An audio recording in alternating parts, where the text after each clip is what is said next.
Have you ever suspected that the world teaches everything except what truly changes destiny? Have you ever noticed that certain truths are only revealed when they no longer threaten anyone? Then maybe you were never prevented from becoming rich, only kept away from what you needed to learn. Pay attention. It is not a shortage of effort. It is not a shortage of intelligence. And in most cases, it is not even a shortage of opportunity. The real reason you still haven't become wealthy is simpler and more humiliating than you think. You are trying to build wealth the way an obedient person tries to climb socially. And that traps you in dependence. The world does not stop you from making money. It only rewards those who grasp the rule you were never taught. Money is not a reward. Money is position. Now answer with cold clarity. What exactly do you believe you still haven't learned? Do you think it's a method, an investment, a financial secret? You are searching in the wrong place. The gap is not in your spreadsheet. It is in your mental reflex.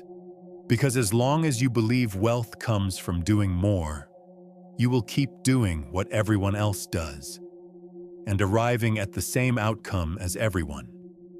Wealth does not start with earning. It starts with not needing. There is an old observation that almost no one is willing to face directly. It was outlined with surgical precision by someone who had no patience for illusions. Machiavelli was not fixated on money itself. He was focused on something more dangerous, the link between need and submission. He understood that the man who needs reveals himself, negotiates from weakness, accepts any terms, and in the end, calls that maturity.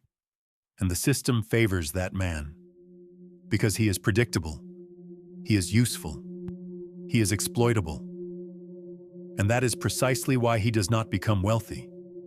He keeps playing the game of survival, not the game of advantage. Here, you will not receive cheap motivation or generic advice.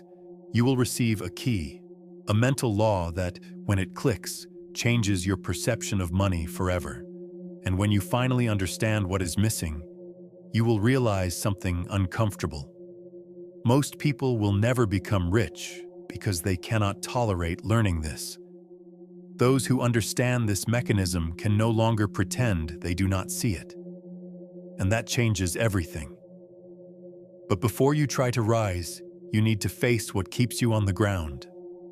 The common man is not poor because the world is cruel. He is poor because he was trained to be dependent and calls it virtue.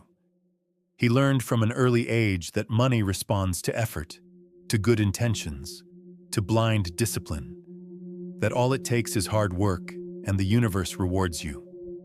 A lie. What he really learned was to ask for permission. Permission from the boss, from the system, from the family, from the eyes of others. He became an adult who works hard and remains small because he is still mentally on his knees. The problem is not wanting to grow. The problem is that he grows as someone who apologizes for existing. He chases, he explains himself. He tries to prove he deserves it. He begs for validation disguised as a resume, as productivity, as I am a good person. And without realizing it, he reveals the worst weakness of all: urgency. Whoever has urgency is ruled by whoever offers relief. So he accepts any contract, any debt, any routine, any humiliation, just to avoid facing the void of having nothing. And here is the error that keeps repeating across every generation. People mistake motion for progress. They mistake effort for leverage. They mistake exposure for value. They believe becoming rich is about accumulating and displaying, when in truth, displaying is the language of those who still need recognition. The emotionally poor create noise because they seek external validation. The strategist stays silent because he already understands. The more you reveal yourself, the more the world quantifies you. And the more the world quantifies you, the more it governs you. While you respond, someone calculates. While you rush, someone waits. While you try to win now, someone is building the capacity not to need to win today. This difference divides two destinies: the destiny of the man who lives to cover expenses, and the destiny of the man who builds position. Now you see why almost everyone works and almost no one becomes rich. Because almost no one is able to abandon the primary weakness, the need to win immediately. But there is another path, and it starts with something most people reject before even testing it. Now, before moving forward, do something simple and difficult. Pause for a moment and observe what you felt while hearing this. If it irritated you, good. If it made you uncomfortable, even better. Because discomfort is the signal that you touched the part of your mind that still obeys. Truth does not arrive softly. It cuts its way in. And that is why you are here. Subscribe to the channel. Not as a favor, as a decision. Because every video here is a step away from the herd. And the herd does not become rich. It only stays occupied. If you reached this point, it is not by accident. You have already entered the mental field. Now what remains is to declare it publicly, as a mark. In the comments, write just one sentence. Short, direct, without decoration. Write, "I can wait." Internal words that reprogram an empire. It is not a motivational phrase. It is a declaration of posture. Whoever writes this is affirming a break. I do not act under urgency. I do not negotiate out of desperation. I do not live to win today. Writing is the first act of control. The rest is training.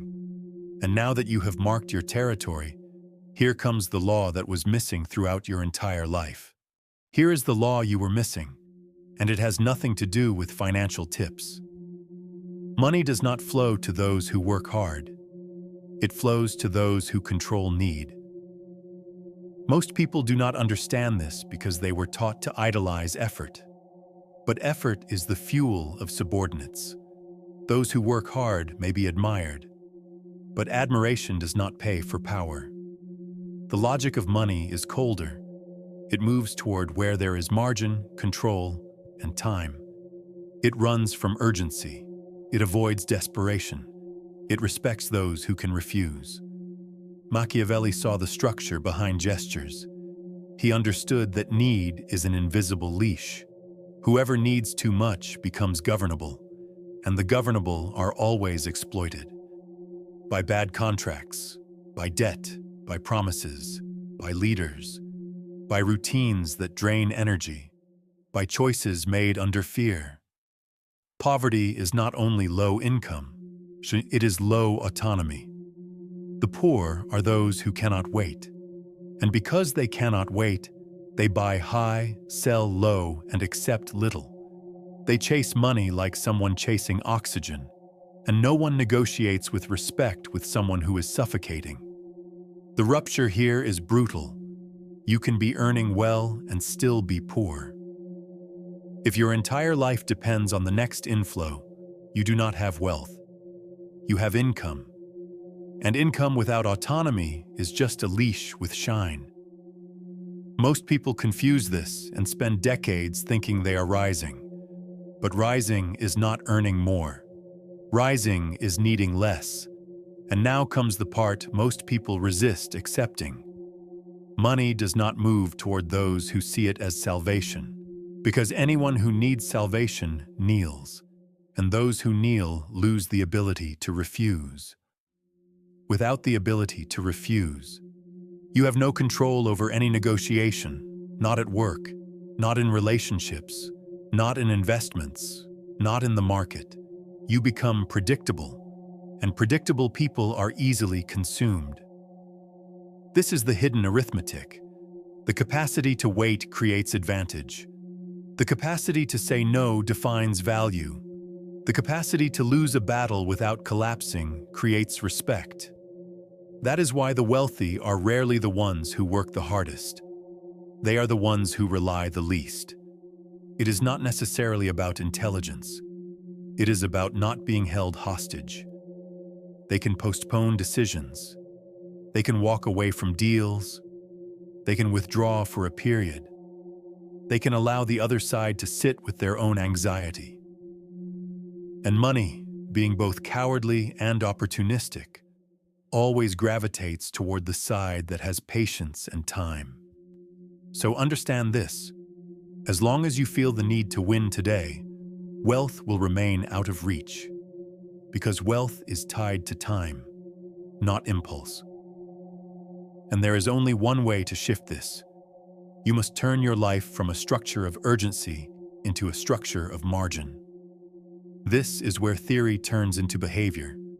This is where the method starts. But before the method, you need to see how this principle has already played out across history. What feels new is, in fact, ancient. Most people believe victory comes from attack. The strategist knows it comes from positioning. In war, it is not the bravest who wins. It is the one who knows when to engage. History is not filled with impulsive heroes. It is filled with those who learn to win by avoiding the wrong battles. Sun Tzu expressed this with cold precision.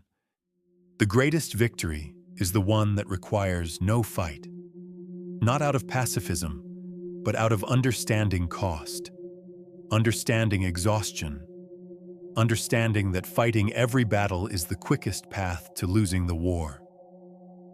Now translate this to money. The masses live like an army without a general.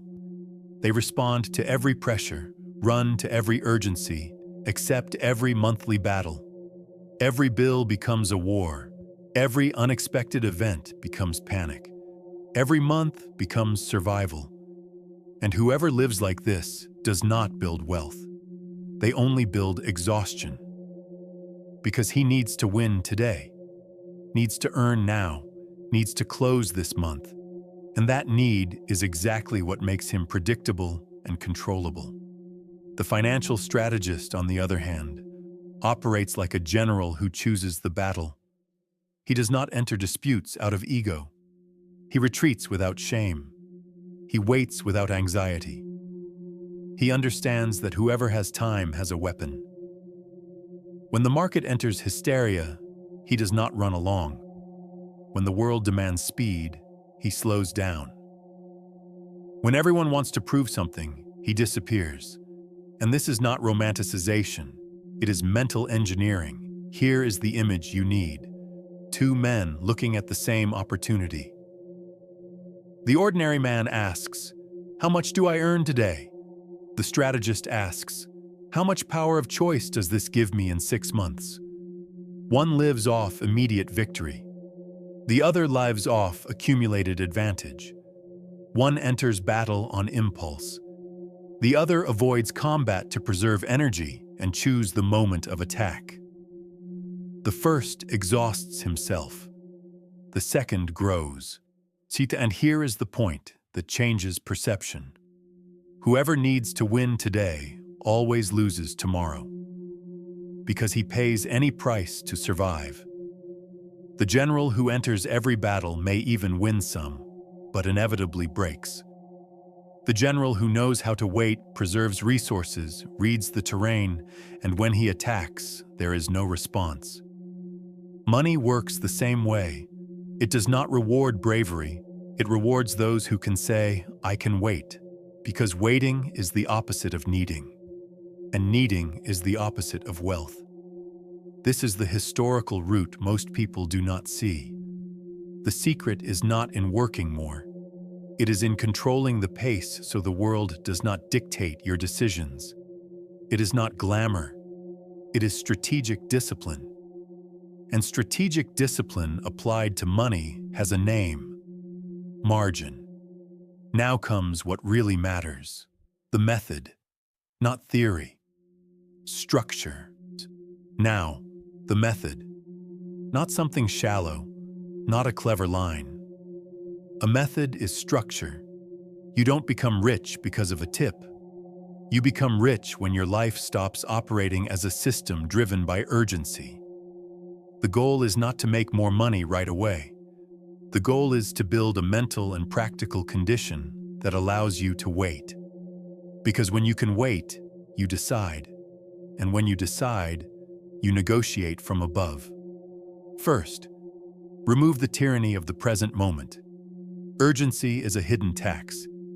It pushes you to buy high, sell low, and agree to unfavorable terms. So your first training is not financial. It is behavioral. Stop reacting. When pressure appears, you don't answer immediately. When provoked, you don't justify yourself. When a once-in-a-lifetime opportunity shows up, you don't get carried away. The average man loses money because he mistakes emotion for opportunity. The strategist watches, because emotion speeds things up, and whoever speeds up loses control. Second, build margin. Margin is not comfort. Margin is a weapon. Margin is time, and time is power. This means cutting down whatever forces you to accept anything. Everything that locks you into an obligatory pace makes you cheap. If your expenses bind you, you become a hostage. If your public image binds you, you become a hostage. If your lifestyle requires display, you become a hostage. So the rule is simple. What increases your dependence is not progress. It is a well-disguised prison. Third, build the power to refuse. The real turning point in a person's life is not when they earn a lot. It is when they can say no without collapsing. No to bad jobs, but no to questionable partnerships. No to impulsive purchases. No to draining relationships. No is the first gesture of sovereignty. And sovereignty attracts money because sovereignty reduces risk. Whoever does not need to lie to survive is more stable, more selective, more feared. Fourth, transform your search for income into a search for leverage. The ordinary man sells time. The strategist buys time. The ordinary man trades energy for money. The strategist trades structure for stability. The question you must repeat is, does this increase my autonomy or increase my dependence? If it increases dependence, even if it pays well, it is a step in the wrong direction. If it increases autonomy, even if it grows slowly, it is a right step. Fifth, stop fighting unnecessary battles. You do not need to win every month. You need to build a system that allows you to choose the month in which you win. The rich man is not the one who always wins. He is the one who does not break when he does not win. And because of that, he can wait. And because he can wait, he chooses. And because he chooses, he accumulates. This method may sound simple when described, but in reality it is harsh. It demands that you let go of the identity of the urgent man. The world will attempt to provoke you. It will try to accelerate you. It will compare you. It will tempt you with appearances. And your response will be the only factor that alters your trajectory. A controlled pace. Because the one who dictates the pace dictates the negotiation. And the one who dictates the negotiation dictates money. And once that shift occurs, you are no longer the same. The change happens within, and it cannot be undone.